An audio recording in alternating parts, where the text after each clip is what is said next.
यहाँ पर कसाब जैसे आतंकवादियों को कई सालों तक बिरयानी खिलाई जाती है।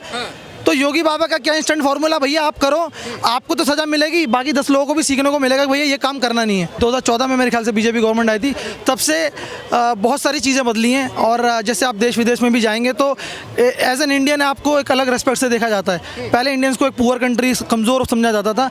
अभी क्या है कि इंडियन पासपोर्ट की भी वैल्यू काफ़ी बढ़ गई है। इंडियन सिटीज़न को अभी यहाँ से बहुत सारी चीज़ें जो पहले हम इम्पोर्ट करते थे एक्सपोर्ट करने लगे हैं। तो बहुत सारी चीज़ें हैं। और इसके अलावा हमारी जो सैन्य क्षमता है वो भी पहले से बहुत बढ़ गई है। हाँ, तो अभी लोग कहते ज़रूर हैं कि रोज़गार नहीं है, लेकिन मुझे ऐसा लगता नहीं है। अभी इतने सारे लोग हैं, अगर आप ये कहेंगे इनमें से बहुत ही कम लोग होंगे जिनके पास रोज़गार नहीं होगा।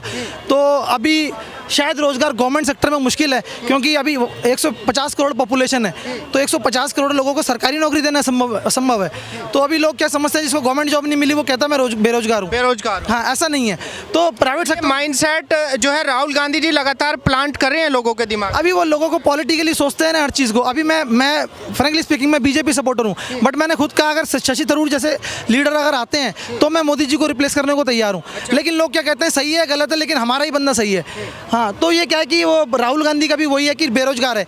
अगर बेरोजगार है, इतनी भीड़ क्यों है यहाँ पे? ये बताइए, अभी जो यूपी के अंदर कार्रवाई हो रही है, बाबा जी का बुलडोजर जो है लगातार चल रहा है, आपको क्या लगता है कि सही है, गलत कर रहे हैं, कैसा लगता है? नहीं, वो उससे बदलाव देखने को मिल रहा है। आज से पहले जो प्रीवियस गवर्नमेंट थी उसमें आप देखेंगे क्राइम बहुत ज़्यादा था। जो आज जेल के अंदर हैं वो मतलब लीड कर रहे थे यूपी को, उनके नाम का आतंक चलता था। अभी इससे अगर आपको व्यवस्था स्थापित करनी है तो उसके लिए लोगों में भय होना ज़रूरी है। लोगों में किसमें? जो गलत लोग हैं। शरीफ लोग उस बुलडोजर से नहीं डरेंगे। जो सुबह अपने काम पे जाता है शाम को काम से, वो नहीं डरेंगे।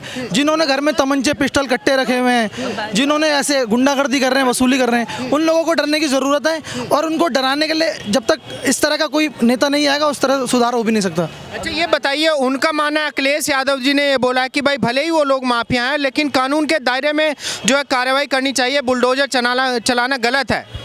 नहीं, अब ऐसा होता है, वो अपोजिशन में है, अपोजिशन वाले पार्टी के जो भी लीडर होते हैं तो वो आरोप प्रत्यारोप चलाते हैं। तो उसका क्या है कि अगर वो कार्रवाई ना करें तो कहते हैं कि इनकी तरफ से कानून व्यवस्था सही तरीके से नहीं चला जा रही है, डिले हो रहा है कानून। गुलेम गोलियां। हाँ, गुलेम गोले को कोर्ट गवर्नमेंट कुछ कर नहीं रही है और सालों से न्याय नहीं मिल रहा है लोगों को।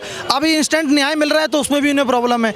तो आम आदमी को ये समझना होगा कि ये सब राजनीति नेताओं के काम है, उनका काम है, वो अपोजिशन में है, वो विरोध करेंगे।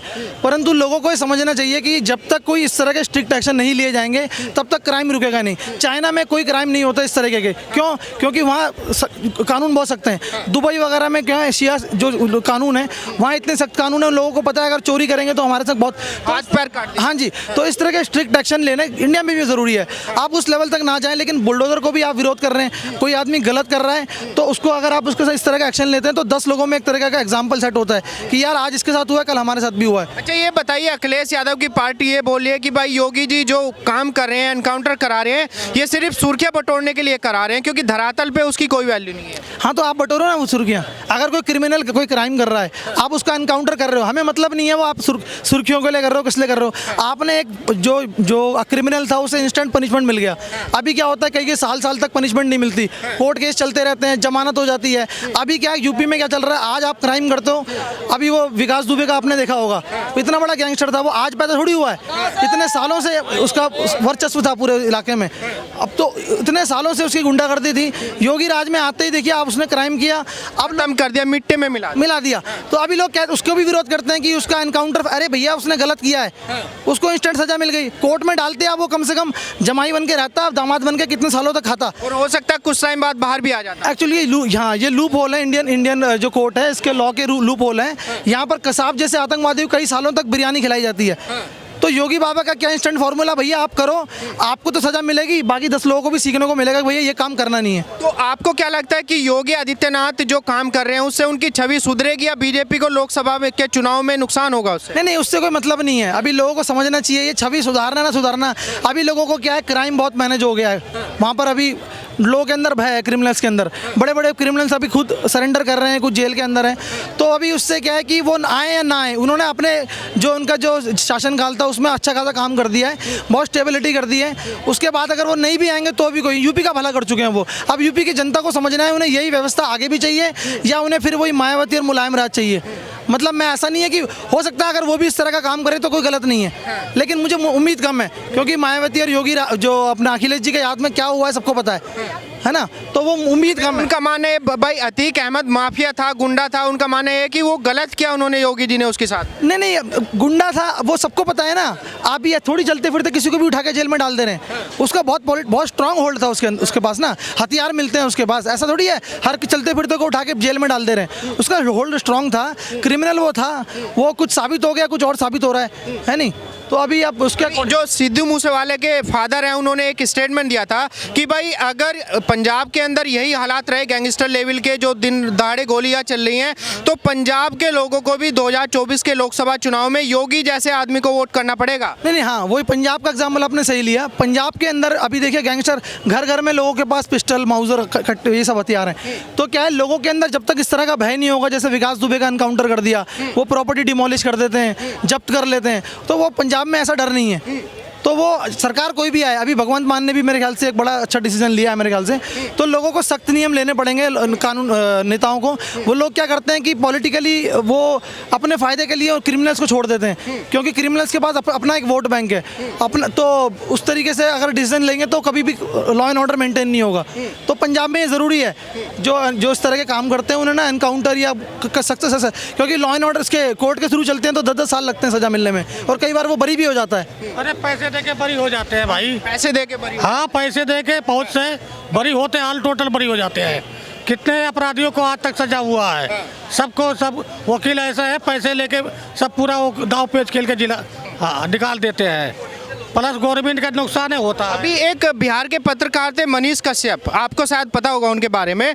उनके ऊपर एफआईआर कर दी, फिर उनको अब अरेस्ट भी कर लिया, उनके घर की कुर्की करवा दी, उसके बाद में लगातार उन पे मुकदमे डाले जा रहे हैं। तो आपको क्या लगता है कि तेजस्वी यादव जिस तरीके से बिहार के अंदर काम कर रहे हैं वो कितना सही है, कितना गलत है? नहीं, मुझे उसका इतना आइडिया नहीं है बिहार का। मनीष कश्यप के मैंने जितने भी वीडियोस देखे थे, मुझे उसमें ऐसा कुछ नेगेटिव नहीं लगा।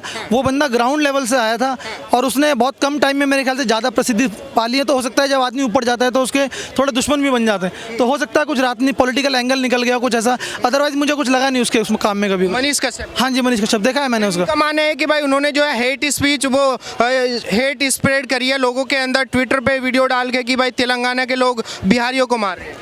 नहीं, वो एक आधा गलती कोई भी आदमी करता, बट उसका मतलब ये नहीं कि उसके पीछे इस तरह का वो एजेंडा पूरा चला दिया जाए। हो सकता है उससे कोई गलती हो गई हो, एक आधा वीडियो गलत आ गया हो, बट उसी एक गलती के चक्कर में उसका जो बाकी का काम है वो नहीं देख रहे, वो भी इग्नोर नहीं कर सकते आप। वो अच्छा काम किया उसने काफ़ी ना। नहीं, तेलंगाना पुलिस का स्टेटमेंट है कि हमने 4 लोगों को अरेस्ट किया है जिन्होंने ये काम किए हैं, और साथ में बिहार के कई सारे मंत्री हैं जिन्होंने ये ट्वीट किया है कि हाँ ये तेलंगाना के अंदर हो रहा है। तो फिर केवल मनीष कश्यप पे कार्रवाई क्यों हो रही है? हाँ, नहीं, वो होता है कि वो जो सबसे कमज़ोर आदमी होता है उसे पकड़ा जाता है। तो मनीष हो सकता है इसमें शायद सबसे कमज़ोर वो पुर्जे थे, तो वो नेताओं को शायद नहीं कर पाए, तो मनीष को एक उन्होंने बना लिया मुद्दा, मुझे लगता है। 1 मिनट आपका और लेंगे। 2024 का लोकसभा चुनाव नज़दीक आ रहा है, आपको क्या लगता है कि देश के अंदर कोई ऐसी छवि है जो मोदी जी का रिप्लेसमेंट हो सकती है, मोदी जी का ऑप्शन बन सकती है? नहीं, मेरे ख्याल से कांग्रेस पार्टी में शशि थरूर जी जो हैं वो एक बहुत स्ट्रांग, अभी हो सकता है वो अपोजिशन में है और कुछ लोग उनका वो भी मजा, बट वो बहुत ही स्ट्रांग एक पर्सनैलिटी हैं। बट वो क्या होता है कि वो कांग्रेस में, यार कांग्रेस का दुर्भाग्य ये है कि कांग्रेस में जो गद्दी होती है वो गांधी परिवार को मिलती है। अगर वो शशि थरूर जैसे लीडर्स को आगे लेके आएँ तो हो सकता है मोदी जी को रिप्लेस किया जा सकता है, अदरवाइज कोई नेता नहीं है। 2024 में मौका किसको मिलना चाहिए इस बार? मैं तो कहूँगा अगर कांग्रेस से अगर वो उसको आगे करते, शशि थरूर जी को आगे करते हैं, तो वो एक स्ट्रॉन्ग कंटेंडर हो सकते हैं। अदरवाइज अनफॉर्चुनेटली या फॉर्चुनेटली मोदी जी के अलावा कोई मुझे लगता नहीं है। मोदी जी के अलावा? हाँ, क्योंकि तो ऐसा क्यों लगता है? नहीं, अभी देश की पिछले जब से